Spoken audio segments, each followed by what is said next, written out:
My name was Sarah. For 5 years, it was Sarah Thompson, but before that, it was Sarah Adebayo. The name change was Mark's idea. He said Thompson sounded more international, more like the successful businessman he was becoming. I didn't argue. Arguing with Mark was like trying to stop the rain with your bare hands, pointless, and you always ended up wet and cold. This is a story from Lagos, Nigeria. A story about a man who thought his strength was measured in the bruises he could leave on his wife's skin, and a woman who learned that the most powerful weapon isn't a fist, but a secret patiently kept.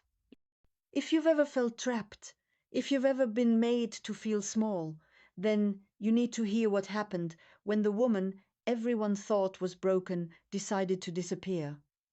It started, as it often does, with small things. A sharp comment about my cooking, a criticism of how I spoke to his friends, a grip on my wrist that was just a little too tight, leaving faint marks that faded by morning. I made excuses. He stressed. The Lagos traffic is terrible. Business is tough. I was a fool. The real change came when I told him I was pregnant. We had been trying for a year, and I thought the news would bring back the man I married, the charming, ambitious man who swept me off my feet at a gallery opening on Victoria Island. Instead, it was like a switch flipped. The pressure of providing for a family, he said, was immense. The responsibility was crushing him, and his way of dealing with that crushing weight was to crush me. The first time he hit me, I was 10 weeks pregnant. I'd made egusi soup, and he said it was too salty. He threw the bowl against the wall, the bowl shattering and the thick soup dripping like tears down our expensive wallpaper. When I gasped, he backhanded me across the face. The shock was worse than the pain. I stood there, hand on my stinging cheek, staring at this stranger in my husband's skin. "Now look what you made me do," he hissed, his voice low and venomous. "Clean it up." That became our new normal. The beatings were strategic, always where the clothes would cover. My ribs, my back, the tops of my thighs. He was careful, in his own twisted way, never to hit my face after that first time. Too many questions, too much image management. Mark Thompson, the rising real estate developer, had a reputation to uphold. His wife was just part of the furniture, something to be polished and presented, but never truly seen. I became a ghost in our own home in Lekki Phase 1. A beautiful, silent ghost in a gilded cage. I'd smile for his business partners, my growing belly a testament to his virility and success. I'd played a happy, expectant mother, and at night, behind our locked bedroom door, I'd brace myself. He'd come home late, smelling of expensive whiskey and other women's perfume. Any slight imperfection, a dim light left on, a comment I didn't make could be the trigger. He'd pin me against the wall, his forearm pressed into my throat, whispering all my failures into my ear. Ungrateful, lazy, useless, you'd be nothing without me. I believed him. For a long, long time, I believed him. The turning point came during my 6th month. The baby was kicking, a strong, healthy flutter that had brought a rare, genuine smile to my face all day. That night, Mark was in a particularly foul mood. A deal had fallen through. He was ranting, and I made the mistake of trying to soothe him. I placed a hand on his arm. He spun around, his eyes wild. "Don't you dare pity me," he roared. He didn't hit me with his hand this time. He used his closed fist. It landed on my side, a brutal, shocking blow that stole my breath and sent me crashing into the glass coffee table. As I lay on the floor, gasping, a searing pain shot through my abdomen. A different kind of pain, a terrifying kind. I curled into a ball, sobbing, praying to a God I felt had abandoned me. The baby! I whimpered. "Mark, the baby!" For a second I saw a flicker of fear in his eyes. Not fear for me, but fear of the consequence, the scandal. He dragged me to the car and drove me to a private clinic where he spun a story about me slipping in the bathroom. The doctors were suspicious, but they treated me. They monitored the baby. And the baby, my miracle, held on. Lying in that sterile hospital bed, watching the steady beat of the fetal heart monitor, something broke in me. But it wasn't what Mark intended to break. It was the last chain of my fear. This wasn't just about me anymore. He was trying to kill my child's future before it even began. The ghost in the gilded cage decided it was time to become a phantom. I started planning my disappearance that very night. It wasn't going to be a simple matter of running away. Mark had money, connections, and a vicious temper. He would turn Lagos upside down to find his property. He would use the police, private investigators, anyone. I needed to vanish so completely that he would never even think to look in the right place. And I had a secret bigger than any of the luxury apartments Mark sold. Before Mark, before Thompson, I was Sarah Adebayo. And the Adebayo name, in certain quiet circles, meant something. My father hadn't been a wealthy businessman. He had been something far more powerful in Nigeria, a brilliant, relentless investigative journalist. He spent his life exposing corruption, bringing down powerful men. He knew that his work made him a target, so he created a failsafe. When I was 18, he set me down. "Sarah," he said, his voice grave, "the world is a dangerous place for people who tell the truth. I have set something up for you, a new identity. Bank accounts, documents, everything. It's in a safety deposit box. The key is with Uncle Ben. If anything ever happens to me, you use it. You disappear and you never look back." Nothing happened to him. He died peacefully in his sleep years later. But I never forgot his lesson. I never told Mark. How do you tell a man like Mark that you have a secret escape hatch? It would have been an invitation for him to dismantle it, to control it. So I kept it. It was my quiet, unspoken insurance policy. My father's final gift was about to become my salvation. The planning took weeks. I had to be meticulous. I started stealing small amounts of cash from Mark's wallet when he was drunk. I never took enough for him to notice. I hid it in a tampon box, a place I knew his eyes would never linger.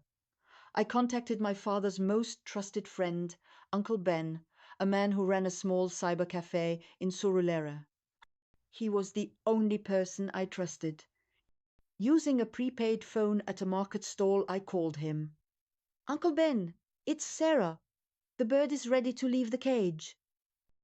There was a long silence. Then his gentle voice. "I have been waiting for this call, my child. The package is ready." I began to act more broken. I leaned into the role of the defeated wife. I stopped wearing makeup. I let my shoulders slump. I made sure Mark saw me crying more often. I wanted him to feel secure, to believe he had completely extinguished my spirit. His cruelty became almost routine, as if he was kicking a dog that was already down. He had no idea the dog was secretly chewing through its leash. 2 weeks before my due date, I put the final part of the plan into motion. It was a Tuesday. Mark was due to fly to Abuja for a 2-day business trip. It was the perfect window. That morning, I played my part perfectly. I packed his suitcase, my hands trembling with genuine fear, but he mistook it for submission. He kissed my forehead, a dry, possessive gesture. "Be a good girl while I'm gone," he said, his hand squeezing my arm a little too tightly. "Take care of my baby." The moment his car pulled out of the gated compound, I moved. I didn't pack a suitcase. That was the first rule of disappearing. You leave everything behind. I took only 3 things: the cash I had saved, my passport, and the ultrasound photo of my baby. Everything else, the designer clothes, the jewelry, the life of Sarah Thompson, was a costume I was thrilled to burn. I walked to the bus stop and took a Denfo bus from Lecce to Surulere, melting into the chaotic, vibrant life of the city he despised. Nobody looked twice at the pregnant woman in a simple house dress. Uncle Ben was waiting for me at his cyber cafe. He didn't say a word, just hugged me tightly, his old eyes filled with tears. He handed me a small envelope. Inside was a key, a new Nigerian passport under the name Amina Bello, a driver's license, bank cards, and a one-way ticket to Kano for that evening. "Your father's contacts are still good," Uncle Ben whispered. "The accounts are funded. You will be safe. There is a small hotel near the airport. A midwife, a friend, will meet you there. She will help you when the time comes." I wanted to fall to my knees and thank him, but there was no time. I changed my clothes in his back room, becoming Amina Bello. I boarded the flight, my heart pounding, expecting a hand on my shoulder at any moment. But it never came. To the world, Sarah Thompson had simply vanished. Mark discovered I was gone that evening. He called from Abuja, his voice sharp. When I didn't answer, he called the housekeeper. She found the house empty. No note, no signs of a struggle.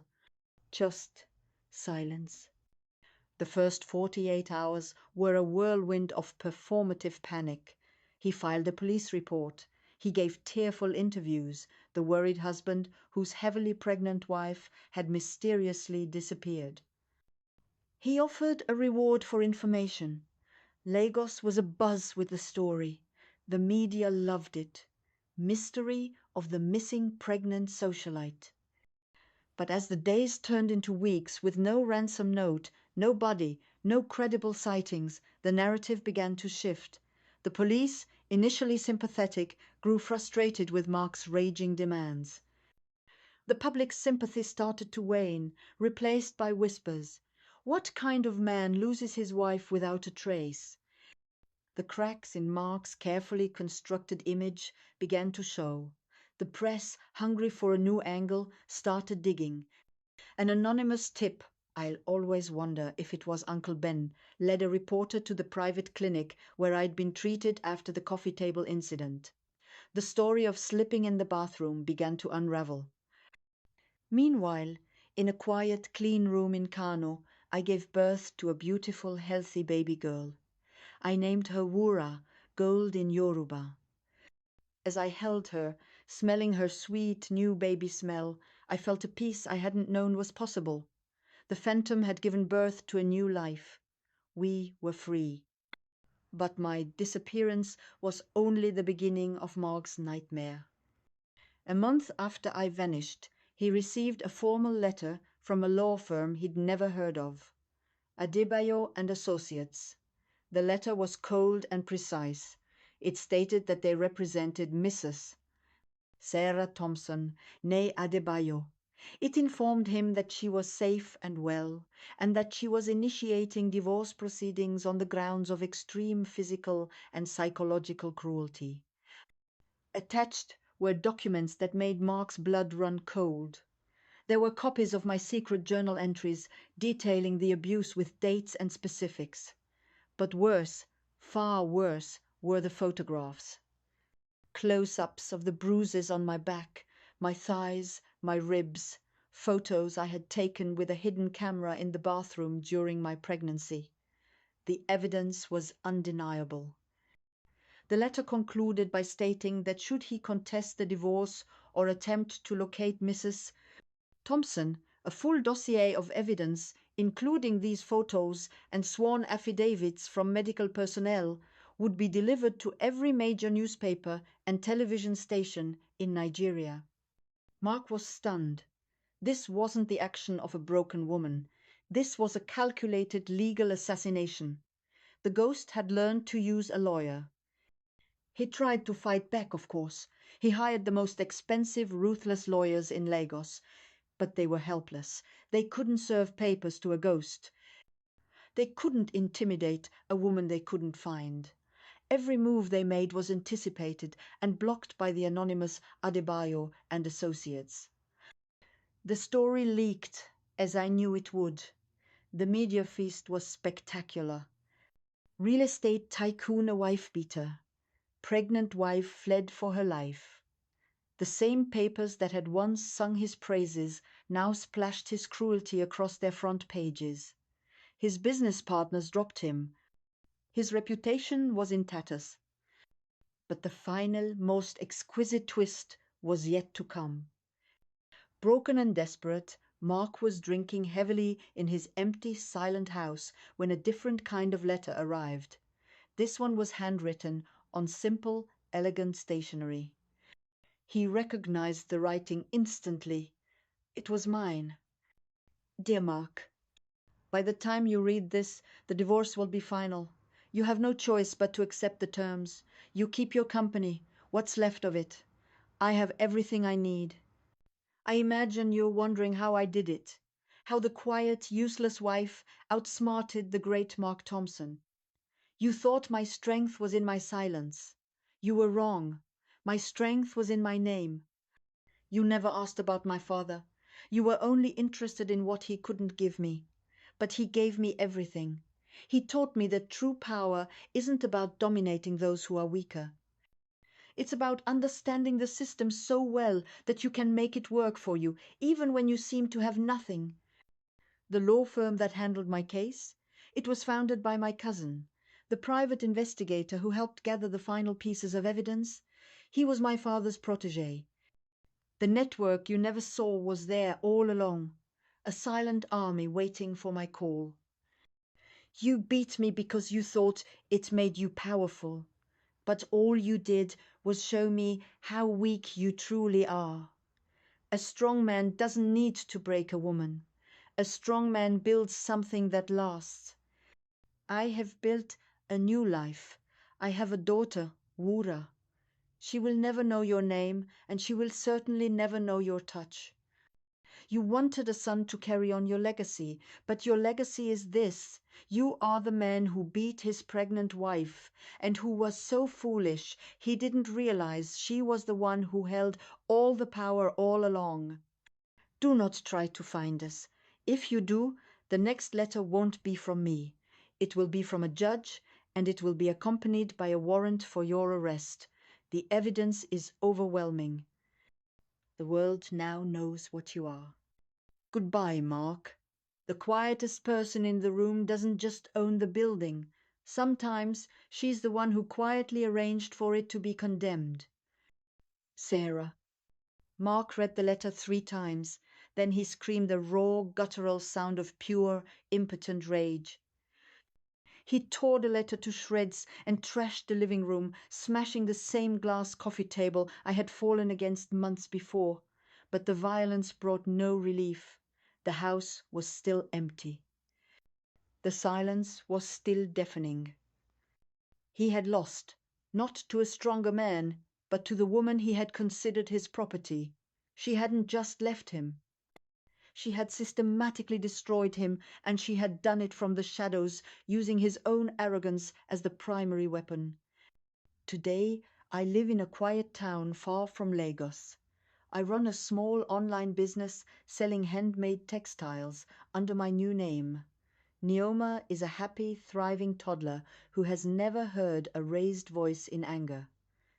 She knows her grandfather was a brave man who fought for the truth. She will learn that her mother did too. Mark's real estate empire collapsed. The scandal was too great. He sold the Lecky house and moved to a smaller apartment, a broken man haunted by the ghost of the wife he thought he had controlled. He drinks too much and tells anyone who will listen a convoluted story about how I betrayed him, stole from him, ruined him. Few listen. The most important lesson from this story isn't about running away. It's about knowing when to stop running and start fighting back on your own terms. It's about the hidden strength that lies in patience, in silence, and in the love that is powerful enough to plan a future beyond the pain. Mark assumed I was powerless because I was compliant and quiet. He learned the hard lesson: the most dangerous person is not the one who shouts their threats from the rooftops. It's the one who watches and waits and plans while you are busy congratulating yourself on your own victory. Sometimes the key to your freedom isn't a key at all. It's a secret, kept safe until the moment you decide to use it to vanish into a new life. Viewers, what do you think? Should she have walked out earlier, or was waiting for the right moment her greatest weapon? And if you were in her shoes, would you have stayed, or would you have left long before? Drop your thoughts in the comments. Your words might give someone else the courage to walk away. And if this story moved you, don't just scroll, share it.